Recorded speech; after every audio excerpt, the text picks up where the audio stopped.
Direction la Côte d'Ivoire visée par un mandat d'arrêt international. Voici pourquoi le président du mouvement politique Génération et Peuple Solidaire, Guillaume Kibafory Soro, est toujours libre. Alors pour plus de détails, après le générique. Avant de commencer, abonnez-vous à la chaîne et activez la cloche de notification car cela va vous permettre de ne plus manquer les prochaines vidéos. Let's go!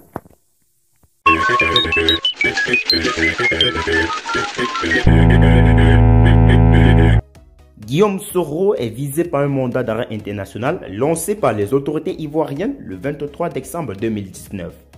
Le pouvoir d'Alassane Ouattara accuse l'ex-chef rebelle de tentative d'atteinte à l'autorité de l'État et à l'intégrité du territoire national. En exil dans l'Hexagone, le fondateur des Générations et Peuple Solidaire, en abrégé GPS, n'a toujours pas été extradé en Côte d'Ivoire. Il y a 2 ans, Ouattara lançait un mandat d'arrêt contre Guillaume Kibafory Soro.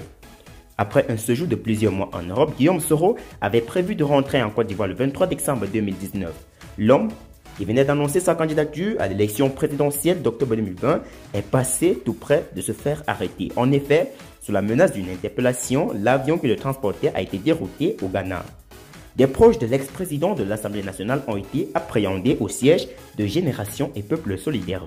Dans la foulée, on a appris que le pouvoir a lancé un mandat d'arrêt contre Guillaume Soro. Alassane Ouattara et les siens lui reprochent des faits de tentative d'atteinte à l'autorité de l'État et à l'intégrité du territoire national. 2 ans plus tard, le mandat d'arrêt visant l'ancien chef de rébellion ivoirienne n'a pas encore été exécuté.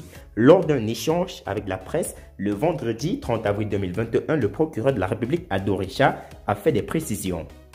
Nous attendons l'exécution de ce mandat. Procureur de la République Ado Richa a rappelé que le pouvoir des autorités judiciaires de la Côte d'Ivoire s'arrête dans les limites territoriales de la Côte d'Ivoire. Le procureur de la République a mentionné qu'au-delà, ce sont des coopérations judiciaires. Le mandat a été décerné par le juge d'instruction.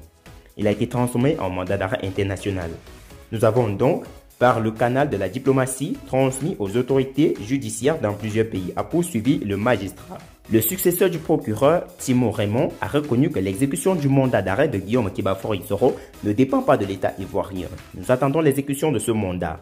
Nous ne pourrons pas également aller le faire dans les autres pays. Nous comptons sur la coopération internationale parce que chaque fois que les autres pays ont besoin de rattraper des personnes qui sont en Côte d'Ivoire, nous les interpellons. Quand les personnes ne sont pas de nationalité ivoirienne, nous procédons à leur extradition dans les pays qui demandent à-t-il soutenu.